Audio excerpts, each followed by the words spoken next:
The 3 most exciting BNB moments of the week November 10th to 14th. The bold and the beautiful came in fast and furious this week.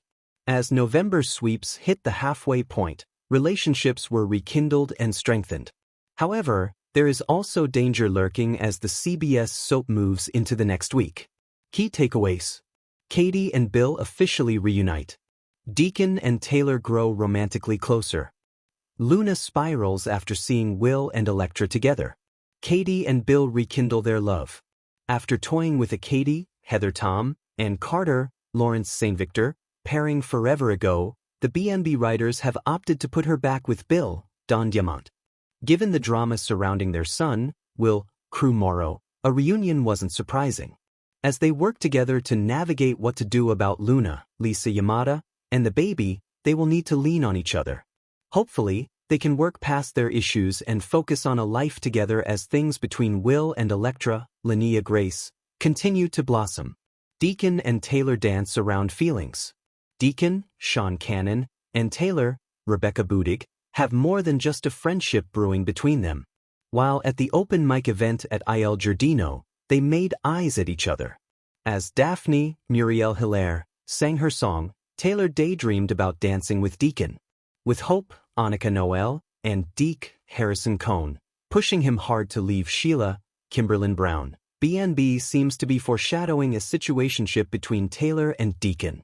Luna loses it after seeing Will and Electra together, plots escape. Will is on cloud 9 despite the situation he is in with Luna. His parents have reconnected, and they are a family unit once again.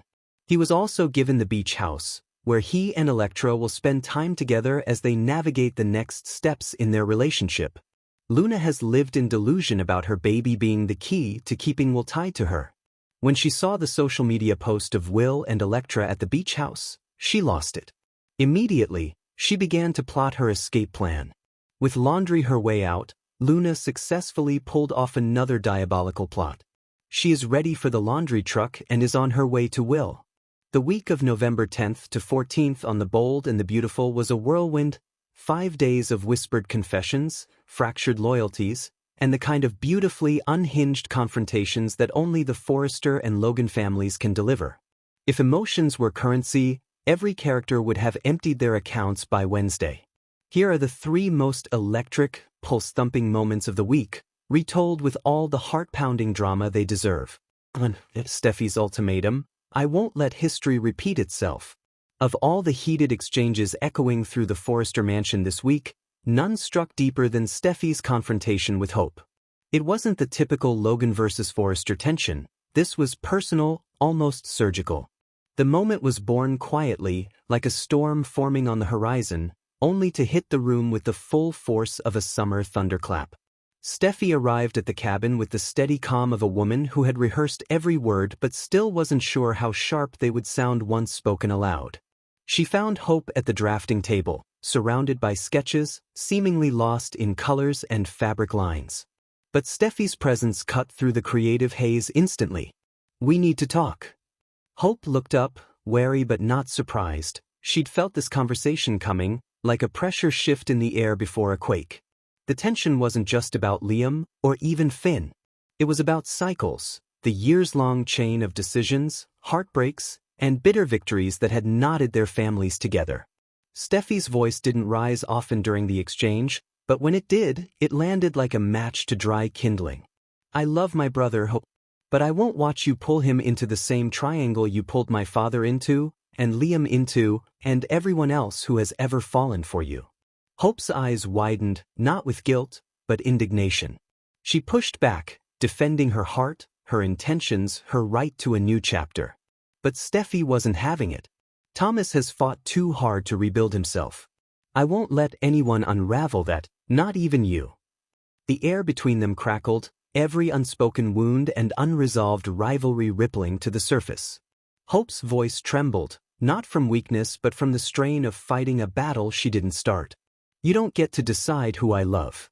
Steffi's response was soft, almost pitying. No. But I can warn you. Don't break him again. It was the kind of ultimatum that didn't need raised voices to be chilling.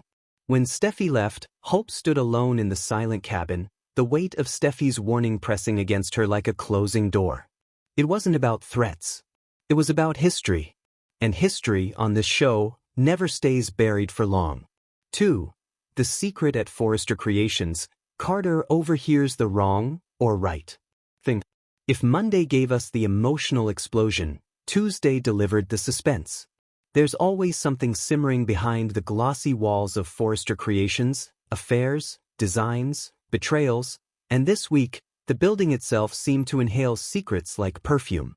The moment began innocently. Carter passed by Thomas's office on his way to a meeting, half distracted by legal documents. As he neared the doorway, he heard suppressed laughter, the kind that isn't carefree, but nervous, intimate, charged. Inside were Thomas and Hope, their heads bowed close together as they discussed a new collection. Or that's what they claimed. But Carter heard the shift, the catch in Hope's breath, the low rumble of Thomas's reassurance, the unmistakable tone of two people fighting feelings they can't quite disguise. Carter didn't mean to pause.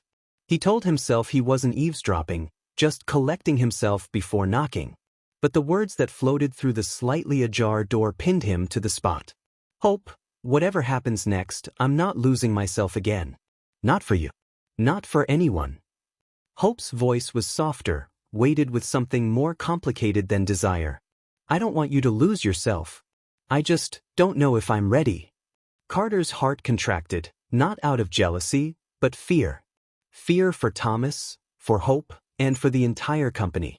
Romantic tension at Forrester Creations spreads faster than wildfire, and the last time Hope and Thomas got close, it didn't end with whispered confessions. It ended with police reports and a family intervention. He stepped away quietly, but it was too late. Their secret, whatever shape it currently held, was no longer just between them. Later, when Carter approached Ridge to touch base about a contract, the older man caught a flicker of concern in Carter's eyes. Everything all right? Ridge asked. Should he tell him? Should he protect the company? The family? His friend? In true BNB fashion, Carter dodged. Just keeping an eye on things. That was the end of the conversation, but not the end of the tension. The seed was planted. And on this show, seeds never grow quietly.